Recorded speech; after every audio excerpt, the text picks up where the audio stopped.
Boa noite, meus irmãos, que a graça e a paz de nosso Senhor esteja entre nós, amém? Vamos abrir a palavra de Deus na carta de Paulo aos Efésios, capítulo 5, dando sequência às exposições que a equipe de pastores tem feito nesses últimos meses.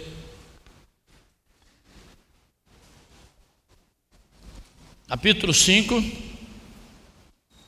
eu vou ler a partir do verso 21.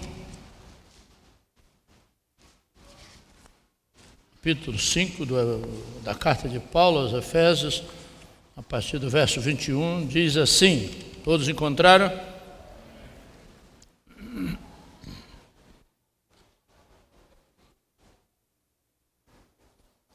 Sujeitando-vos uns aos outros no temor de Cristo, as mulheres sejam ao seu próprio marido como ao Senhor. Porque o marido é o cabeça da mulher, como também Cristo é o cabeça da igreja, sendo este mesmo o salvador do corpo. Como, porém, a igreja está sujeita a Cristo, assim também as mulheres sejam em tudo submissas ao seu marido. Maridos, amai vossa mulher, como também Cristo amou a igreja e a si mesmo se entregou por ela, para que a santificasse, tendo-a purificado por meio da lavagem de água pela palavra, para apresentar a si mesmo igreja gloriosa, sem mácula, nem ruga, nem coisa semelhante, porém santa e sem defeito. Assim também os maridos devem amar a sua mulher como ao próprio corpo. Quem ama a esposa, a si mesmo se ama. Porque ninguém jamais odiou a própria carne, antes a alimenta e dela cuida, como também Cristo o faz com a igreja, porque somos membros do seu corpo. Eis porque deixará o homem seu pai e sua mãe, e se unirá à sua mulher, e se tornarão os dois uma só carne. Grande é esse mistério, mas eu me refiro a Cristo e à igreja. Não obstante, vós, cada um de per si, também ame a própria esposa, como a si mesmo, e a esposa respeite ao seu marido. Vamos orar. Pai querido, nós estamos diante desta palavra escrita que veio do teu coração para nós. E nós queremos, ó Deus, te rogar que tu nos concedas a percepção do que está aqui implícito para a nossa vida, como igreja, como família, como marido, como esposa, de tal forma que o nosso lar, nossas relações matrimoniais sejam para o louvor da tua glória, que é o propósito maior da carta de Paulo a estes irmãos de Éfeso. Por favor, faz isso, ó Deus, e que nós saiamos daqui mudados, dispostos a mudar, com novas perspectivas, perfeitamente conscientes dos nossos desacertos nessa caminhada de relação a dois. E dá-nos a tua bênção, que assim seja, em nome de Jesus. Amém. Meus irmãos, quando nós vamos estudar um texto da palavra de Deus, em geral, a primeira coisa que a gente tem de fazer é delimitar os limites do texto. Se você olha aí o texto, observem bem aí, a ideia que temos assim a priori é que Paulo começa a falar sobre marido e esposa a partir do verso 22.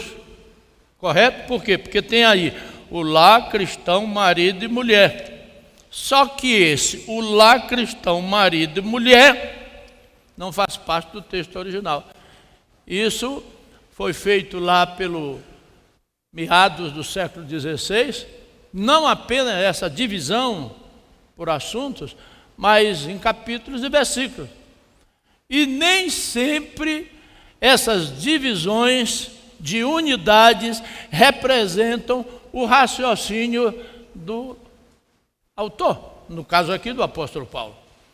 Então os eruditos dizem que, a rigor, ele termina o assunto no verso 20, que começou lá no capítulo 5, verso 1. Ele diz assim: dando sempre graças por tudo a nosso Deus e Pai, em nome de nosso Senhor Jesus Cristo. Ponto. Aí ele começa um novo assunto.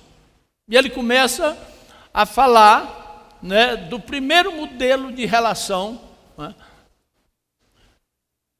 que ele apresenta nessa segunda parte da carta. A primeira parte é a parte teórica, né, onde ele mostrou o que é que Deus faz e fez por mim. Vocês se recordam? Os pastores têm exposto de uma maneira assim abundante, não é? E se lembram lá do capítulo 1, quando ele diz: bendito Deus e Pai de nosso Senhor Jesus Cristo, que nos tem abençoado com toda sorte de bênçãos nos lugares celestiais em Cristo Jesus, e nos escolheu, nos predestinou nele, no amado, para sermos santos e irrepreensíveis. Na segunda parte da carta, então, ele vai pegar toda aquela ortodoxia, toda aquela doutrina e tentar dizer para os irmãos: vocês têm de pragmatizar isso. Caso contrário, a fé de vocês é pífia.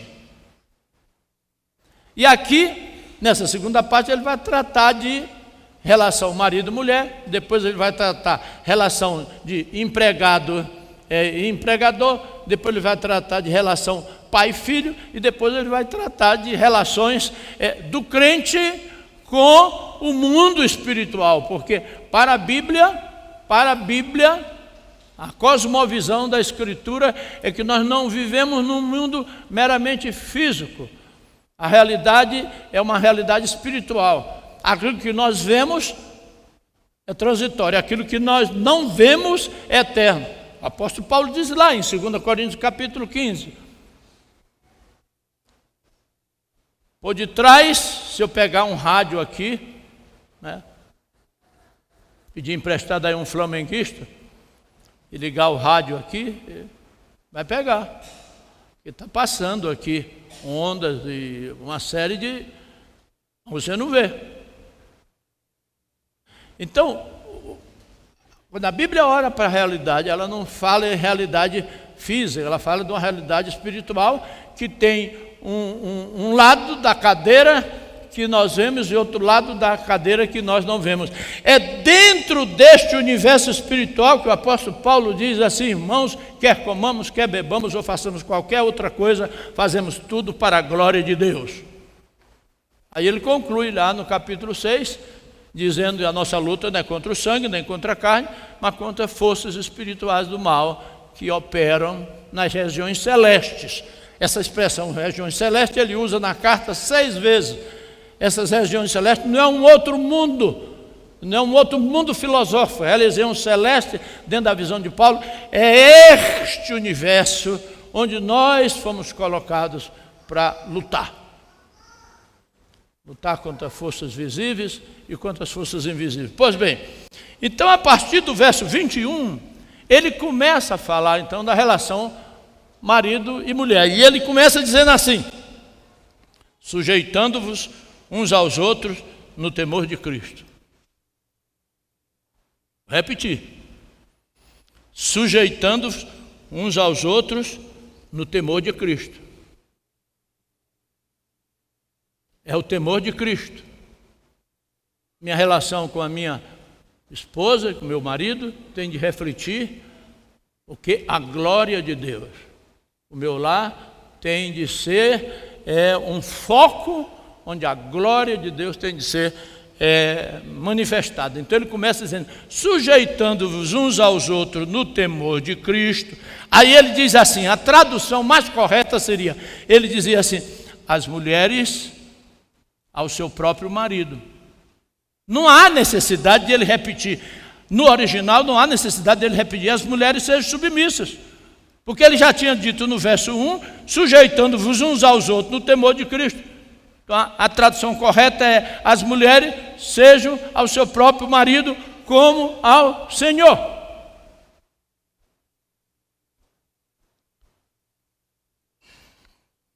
E dentro da visão de Paulo, meus irmãos, tudo que Deus propõe aqui na palavra é viável. Não é uma utopia. O problema não é a palavra de Deus, o problema somos nós. Jesus disse que o grande problema nosso, quando nós nos aproximamos da palavra de Deus, não é a palavra de Deus com as suas exigências. Por quê? Porque os mandamentos de Deus não são pesados. Se você ama o Senhor, mas se você não ama o Senhor, se você não é eleito, se você não é escolhido, se você não foi regenerado, mas se você caiu aqui por acaso, as exigências do Evangelho são extremamente penosas. Está lá em 1 João capítulo 5, verso 13. E há uma progressão nessa relação aqui de marido e mulher. A primeira coisa que Paulo ensina aqui, e presumo que vocês vão até ficar meio chocados, eu coloquei nos seguintes termos: a mulher não deve ser submissa ao homem. Vou repetir. A mulher não deve ser submissa ao homem. Paulo não diz aí. Paulo diz, as mulheres ao seu próprio marido. Há uma diferença entre homem e marido. A relação é diferente. Então, a mulher não deve ser submissa ao homem, mas ao marido. Quando Paulo escreveu isso aqui, eu tenho a impressão que Paulo chocou. Um negócio terrível que ele dizia aqui. Porque o judeu, ele levantava pela manhã e ele fazia a seguinte oração: ó Deus, bendito sejas, porque tu não me criaste gentio, tu não me criaste escravo, tu não me criaste mulher. Aí Paulo vem aqui e coloca a mulher no mesmo pé de igualdade. Paulo diz assim: vocês são iguais, conquanto não idênticos, na relação a dois.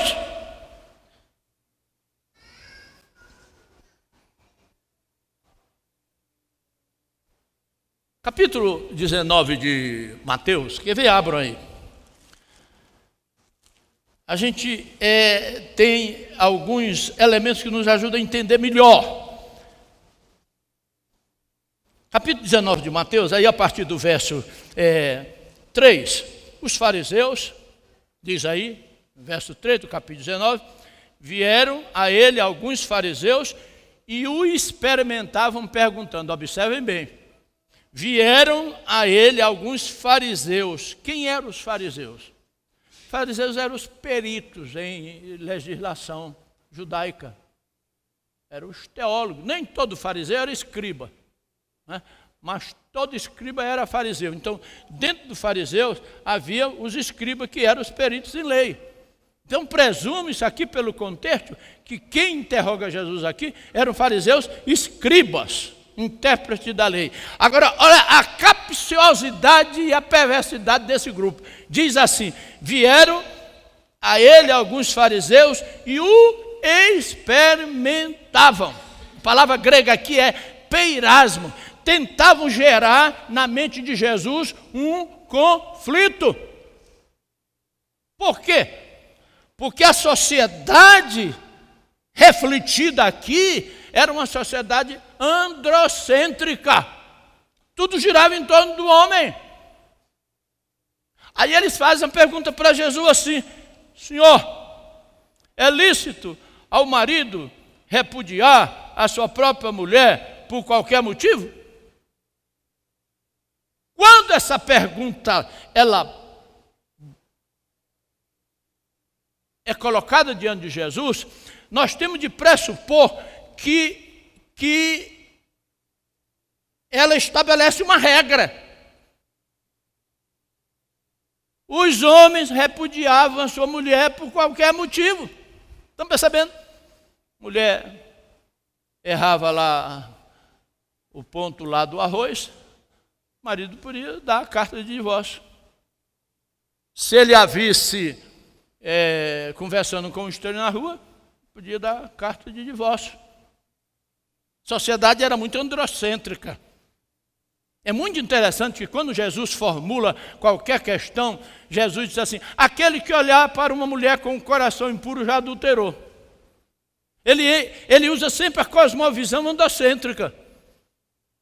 Porque mulher não peca pelo que vê, mulher peca pelo que ouve. Está entendendo? Mas o homem peca pelo que ele vê.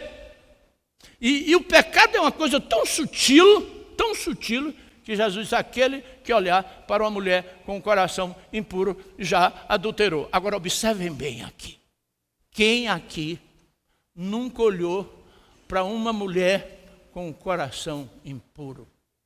Estão percebendo como o pecado é uma coisa muito sutil? O divisor é muito sutil. Aí o que é que Jesus diz? Jesus não responde a pergunta, porque a pergunta era capciosa. Ele disse assim: então respondeu: não tendes lido que o Criador desde o princípio os fez homem e mulher? Jesus ignora a pergunta. Jesus vai lá para o Gênesis. É lá para o Gênesis. E quando a gente vai lá para o Gênesis, Jesus cita aqui Gênesis capítulo 2, o que é que a gente descobre lá? A gente descobre algumas coisas muito, muito, muito interessantes nessa relação. Primeira coisa, quando a gente vai lá para o Gênesis, Deus criou o homem, muito bom, não é? Você lê a descrição no capítulo 1 do Gênesis, Deus criou o mar, muito bom, muito bom, muito bom, muito bom, tudo muito bom. Quando ele criou o homem, aí ele olhou para o homem lá todo meio deslocado, e disse assim: não é bom que o homem esteja só. Ô Senhor, muito obrigado. Não é bom que o homem esteja.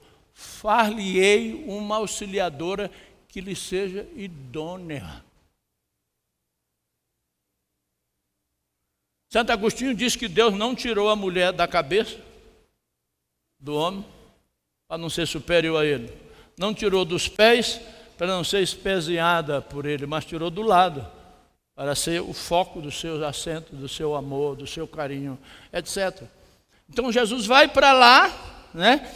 E ele procura mostrar lá que a mulher não é uma coisa, como essa sociedade aqui, nos tempos de Jesus, dizia: a mulher é uma coisa, não cobiçarás o bem do teu próximo, não cobiçarás a mulher do teu próximo, não cobiçarás o jumento do teu próximo. Estão percebendo? A mulher é um objeto de cama. Olha os textos do Evangelho. Levaram um dia uma mulher que foi pega em flagrante adultério. Senhor, essa mulher foi pega em flagrante adultério, e segundo a palavra de Deus, ela tem de ser apedrejada. Jesus ficou ali de cócoras escrevendo. Não trouxeram o homem. Alguém adultera sozinho? Não trouxeram o homem. Aí Jesus ficou lá, insistiram. Jesus: quem estiver sem pecado, atire a primeira pedra. Jesus não disse assim: quem nunca adulterou como essa mulher, atire a primeira pedra. Jesus não disse isso. Jesus foi em algo mais profundo. Jesus foi numa área que só Deus conhece. Eles estavam ali querendo dizer: Senhor, essa mulher foi pega em flagrante adultério. Olha, Senhor, ela cometeu um pecado mensurável. Jesus disse: quem estiver sem pecado, observa bem, quem ontologicamente não é capaz de cometer esse mesmo pecado, atire a primeira pedra.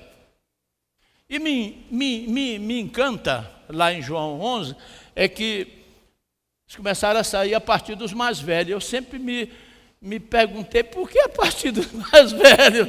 Gente, quando a gente chega depois lá dos 50, aí a gente começa a olhar para trás, né? Ver os acertos, desacertos, os pecados que nós cometemos. E diz lá que acusados pela consciência começaram a se retirar, ficando só Jesus e a mulher. Ou seja, Jesus procura mostrar que a mulher não é um objeto, e ela é igual ao homem. Lá no capítulo 1 do livro do Gênesis, aí pertinho do texto onde Jesus faz referência, Jesus diz assim, que inclusive o pastor Adriano aludiu isso hoje de manhã, no verso 27, diz: criou, pois, o homem à sua imagem, a imagem de Deus criou, homem e mulher os criou. Que é a imagem de Deus? Não é a imagem física, porque Deus é espírito. Um espírito não tem carne nem ossos, que é uma vez que eu tenho. Não é uma imagem que pressupõe o intelecto, o raciocínio, porque Deus é muito mais inteligente do que qualquer um de nós. Então a imagem de Deus é que nós somos as únicas criaturas, como dizia Martin Buber, que tem vergonha, tem consciência do certo e do errado.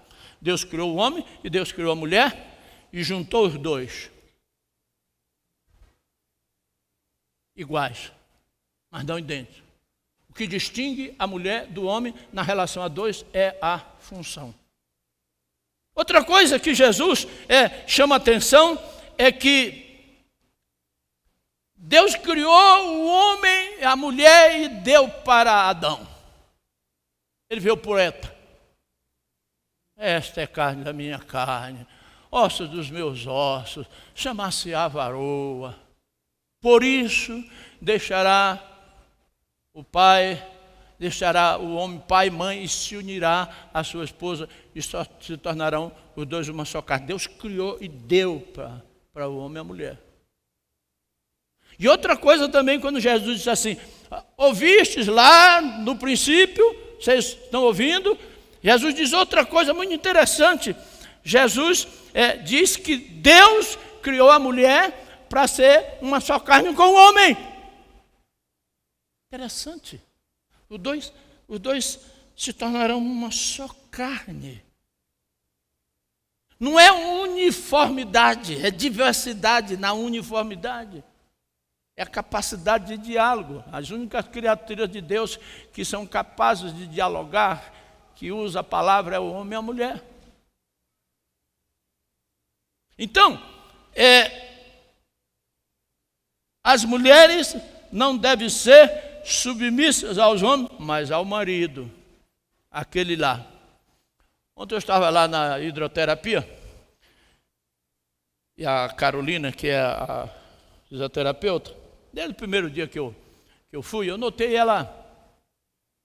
Porque quando a gente encontra com um crente, eu particularmente, depois de 45 anos de pastorado, eu sou capaz de dizer se ele é da congregação cristã, se ele é assembleano, se ele é presbiteriano reformado, se ele é batista carismático ou não, é só ele falar. E ela começou a falar e essa menina é crente. Quando foi ontem, ela disse que era de uma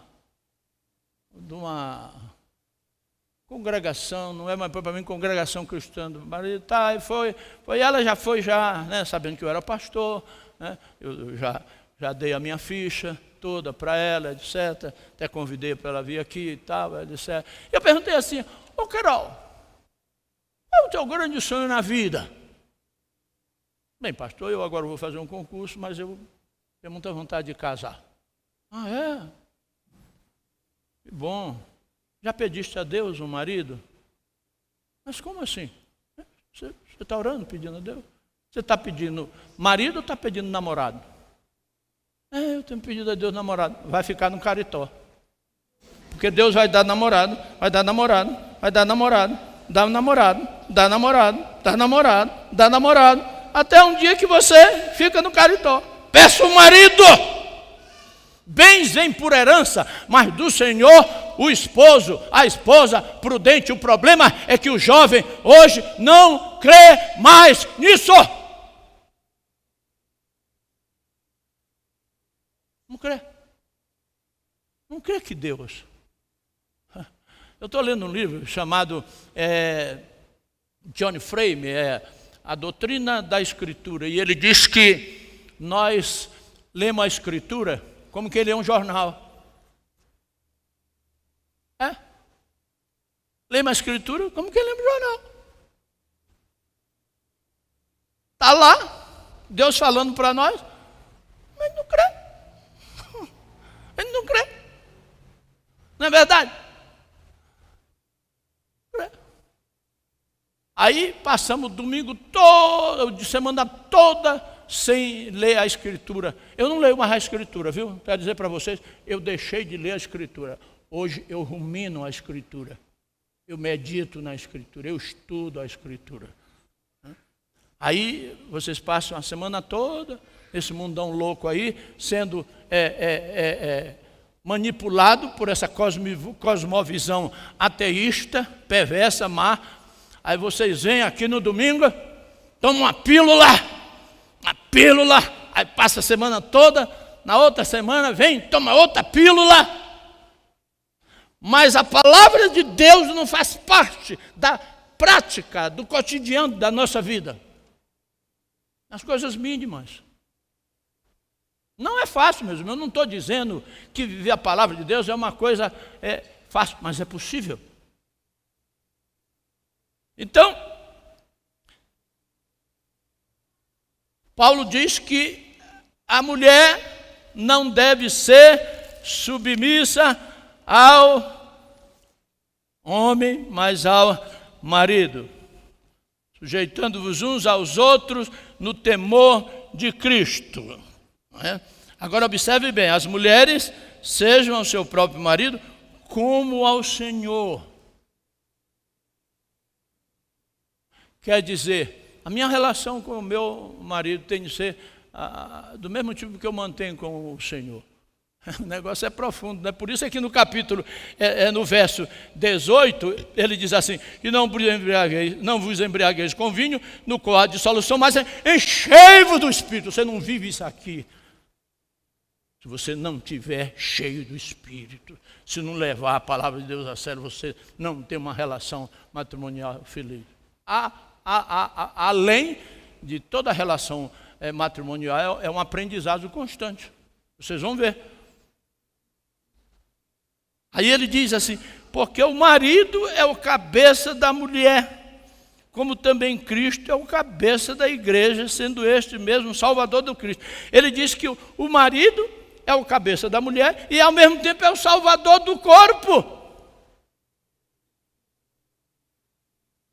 Ele é o cabeça, porque ele é o homem que com a mulher toma decisões. Tem que ter alguém para tomar decisões, não é verdade?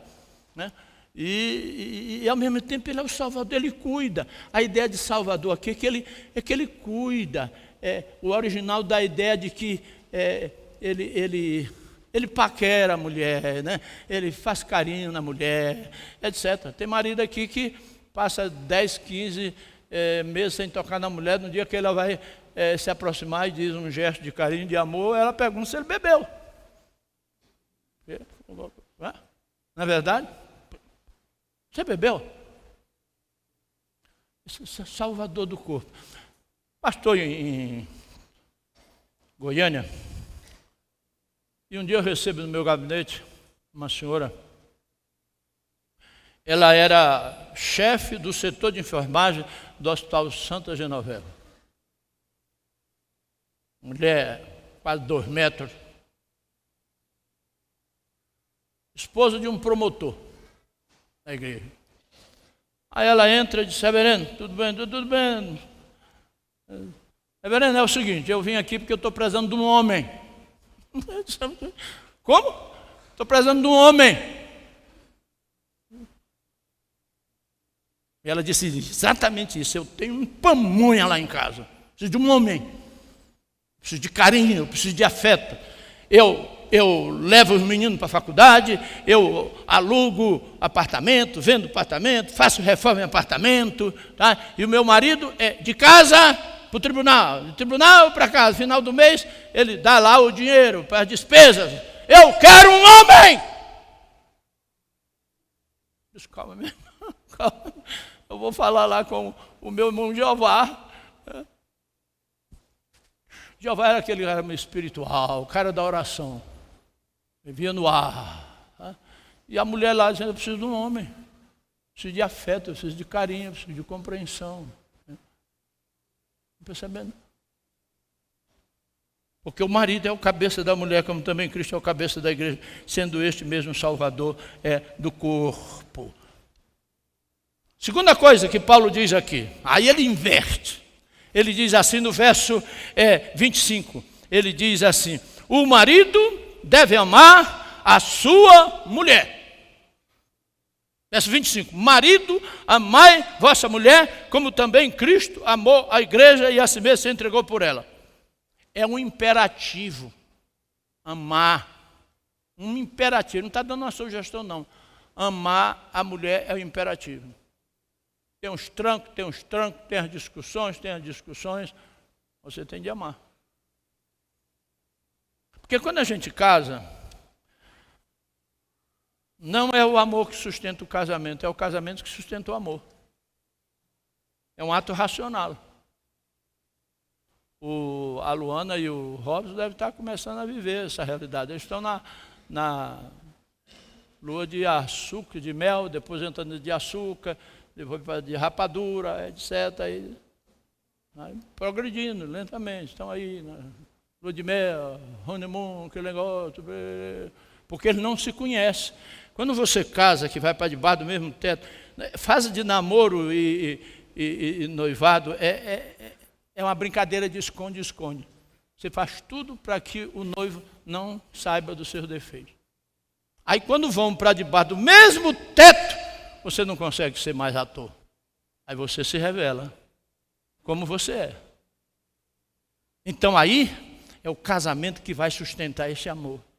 Não é verdade? É, querido, vocês todos passaram por essa experiência. É essa experiência. Então, Paulo diz assim: maridos, amai vossas mulheres. E ele dá um exemplo, como também Cristo amou a igreja. Não é? Como foi que Cristo amou a igreja? Como é que Cristo ama a igreja? Primeira coisa é que Jesus conhece a história da igreja, de cada pessoa aqui. Jesus conhece. Você precisa conhecer a história do seu marido, da sua esposa, os cacuetes, as manias que ela trouxe lá da família, né? Quem sabe da cultura dela, se vier de outro país, ou até mesmo dentro do Brasil, onde há um regionalismo grande. Você conhecer a história da mulher e conhecer a história do marido, de onde vieram, o que é que eles pensam, o que eles passaram, o que é que eles sofreram. Isso vai desembocar nessa relação aqui a dois. Então Jesus procurava conhecer as pessoas. Ele não esperava, não, ele ia. Está lá uma mulher, lá no poço de Jacó. Ele chegou e disse: filha, me dá de beber. E ela olhou para ele e disse assim: quem é? Quem é mais? Tu me respeita, rapaz. Olha, quem és tu para me pedir água para beber? Ele ficou na boa, conheci a mulher. Ele disse assim: filha, tu conheceras o dom de Deus, e quem é o que te pede, tu lhe darias, e ele te daria água viva. Ele podia ter dito assim: mas você é uma sem vergonha. Você é uma garota de programa, você já teve 5 maridos e o que você tem agora não é seu marido. Mas ele encharcou aquela mulher de amor. Ela disse: Senhor, eu não tenho com que atirar, o poço é fundo. Não tenho com que atirar. Oxalá toda prostituta e toda garota de programa tivesse o conhecimento teológico que aquela menina tinha, aquela samaritana. E foi através dela que praticamente toda a cidade de Samaria foi evangelizada. Então Jesus procurava as pessoas, um Zaqueu, está lá atravessando a cidade, está lá o cara em cima de um pé de sicômoro. Jesus para e diz: Zaqueu, desce depressa, porque hoje me convém pousar na tua casa.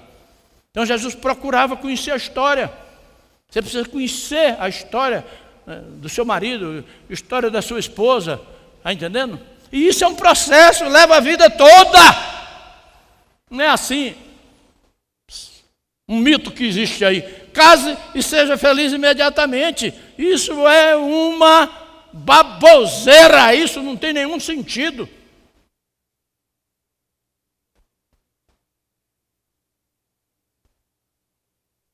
E para amar, para você amar a sua esposa, o seu marido como ele é, você precisa da graça de Deus, sem mim nada podeis fazer. Porque ninguém muda ninguém. Eu estou convencido de que o problema não é o esposo ou a esposa, o problema é como a gente reage. Como a gente reage quando a gente é abordado. Então o problema somos nós precisamos nos controlar, que não é fácil, gente, vocês sabem, não é fácil, não é fácil. Se você não tem uma mulher compreensiva, que lhe conhece, sabe das suas limitações, em todos os sentidos, isso vai se tornar mais difícil, esse relacionamento demora. Por isso é que há uma piadinha aí que diz que casamento é o seguinte: quem está dentro quer sair, quem está fora quer entrar.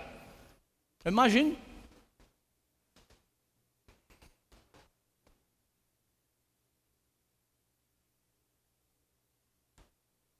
Precisamos procurar o marido e precisamos procurar a esposa. E aí entra a coisa essencial, é o diálogo, que sustenta uma boa relação. Não, até escrevi há pouco tempo uma meditata onde eu dizia, um bom diálogo pode salvar o seu casamento. Mas gente, olha, não é fácil. Primeiro, você tem de ter paciência para ouvir. Eu, particularmente, tenho uma dificuldade de ouvir. Eu. Segundo, quando a gente está ouvindo, em vez de a gente estar ouvindo, a gente está só escutando.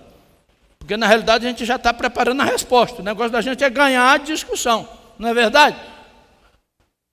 O esposo está falando lá, a gente já está aqui, já, como é que eu vou ganhar essa parada aí? Eu não posso perder. E o respeito que tem de haver nesse diálogo, isso é um aprendizado. Né? Aprender a ouvir, ter hora certa para ouvir, ser de pronto para ouvir, tardio para falar, tardio para cirar. Porque se você não ouve, não tem paciência para ouvir, você se ira. Estou dizendo isso para vocês, meus irmãos, porque eu me iro.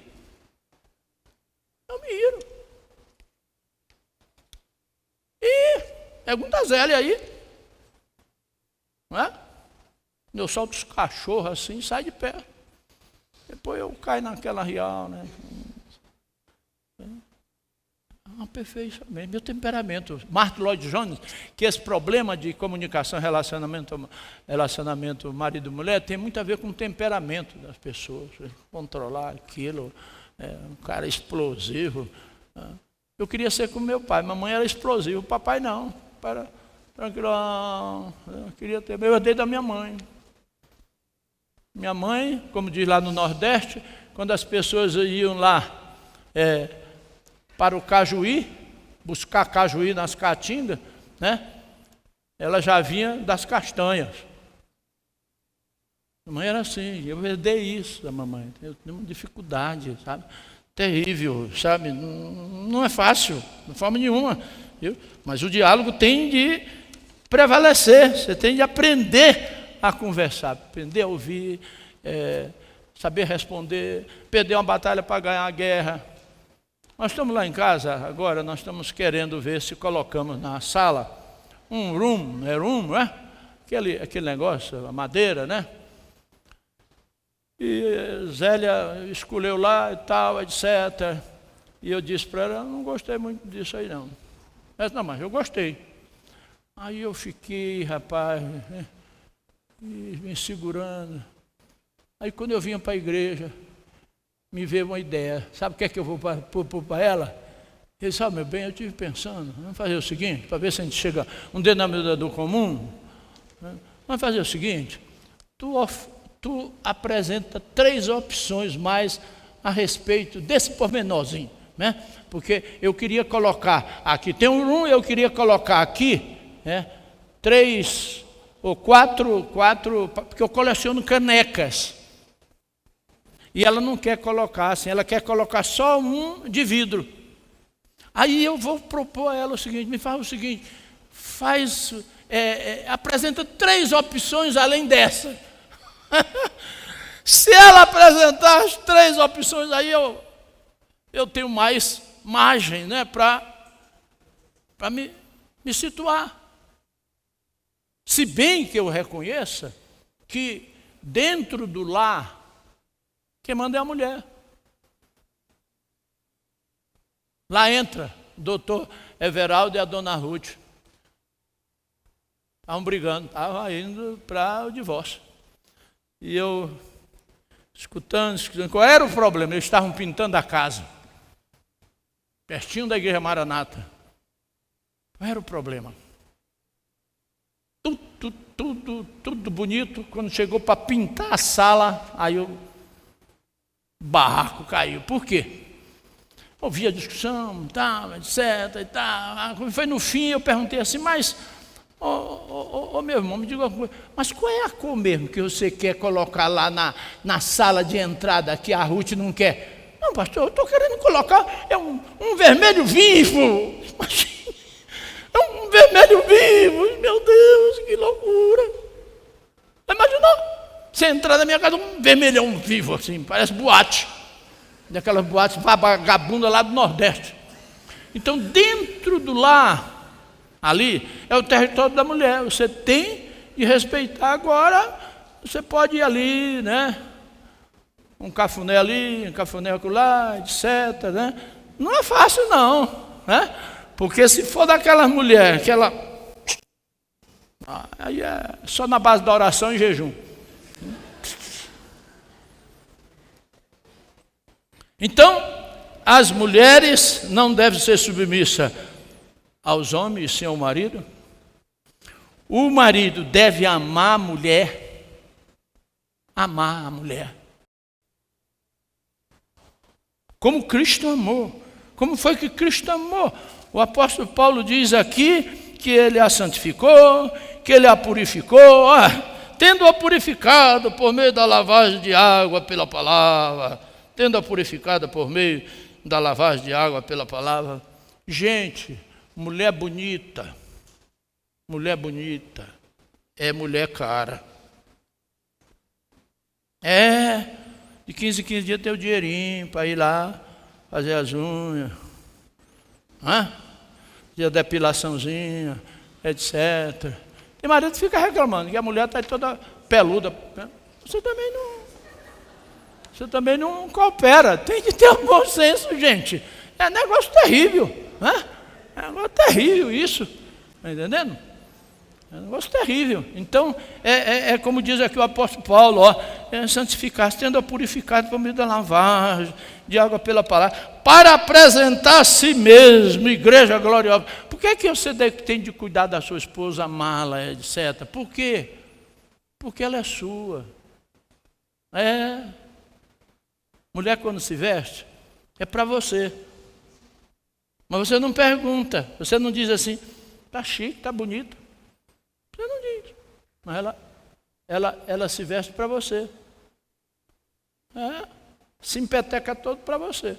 E se ela não estiver se empetecando para você, a coisa mais fácil é você descobrir a mulher quando ela está lhe traindo. Sabe por quê? Porque a mulher, quando se apaixona, ela se apaixona com tração nas 4 rodas. Ela se trai até com as pontas do dedo. O homem não, o homem é racional. O homem tem aventura com a outra, chega em casa e consegue ter relações e bater um bom papo com a esposa. A mulher não. Mas se dá. Estão percebendo, queridos? E finalmente, o apóstolo Paulo diz aqui que o matrimônio é um projeto inacabado. Ele diz aí, a partir do verso 28, assim também os maridos devem amar a sua própria mulher como ao próprio corpo. Quem ama a esposa a si mesmo se ama. Como é que você se ama? Corpo aqui não é físico. Corpo aqui são as emoções, vontade, intelecto. Como é que você ama a você mesmo? Hein? Eu me amo assim. Muitas vezes eu magoo a Zélia e vou dormir, 4 horas da manhã eu acordo, vou lá para o meu gabinete. Vou lá, certo, remoendo, né? Aí eu vou no banheiro. Vou no banheiro, eu olho a você, né, rapaz? Ai, você, rapaz, você cria vergonha na cara. Mas ao mesmo tempo em que eu estou me julgando e admitindo as minhas falhas, ninguém ama mais a Joel do que Joel. Eu sou sempre flexível quando eu vou julgar a Joel. É isso que o apóstolo Paulo diz. Quem ama a sua esposa, a si mesmo se ama. É capaz de perdoar, é capaz de andar 1 milha, é capaz de andar 3 milhas. Estão captando? Estão percebendo? E esse processo continua. Alguns meses eu estava assistindo a BBC de Londres, estava entrevistando um casal, estava com 95 anos, mais ou menos quase 100 anos. Eles estavam completando 75 anos de boda. Levaram para a entrevista. Conversaram com a senhora ali, tal, certo. Até que o âncora perguntou lá ao homem, me diga uma coisa, mas como foi? Ah, tive umas lutas, mas eu amo muito a minha esposa e tal. Aí ele perguntou, nunca passou, nesses 75 anos, nunca passou pela sua mente, naquele momento assim, de divórcio? Aí o inglês olhou assim, divórcio? Divórcio? E o âncora, yes, never, nunca, but sometimes I consider murder. Algumas vezes eu considerei a possibilidade de cometer suicídio. Divórcio nunca, mas houve um momento que deu vontade de eu, Isso não é verdade? Fala se não é verdade. Fala à vontade, meu Deus, perdendo meu tempo com essa mulher aí, né? E vice-versa. E aí, nessas crises, que você não ouve a mulher, o empregado lá, o colega dela de trabalho, ouve. O Ricardão ouve, tem paciência para ouvir. Né? Então, o casamento é um projeto inacabado, meus irmãos. Observe aí o verso 33, diz assim, não obstante, vós, cada um de per si, também ame a própria esposa como a si mesmo, e a esposa respeite o seu marido. Isso aqui é que sustenta casamento. Da parte da mulher, respeito. Da parte do homem, amor. Não existe coisa mais terrível quando a mulher desrespeita o marido. E não há coisa mais terrível quando o homem não expressa amor à mulher.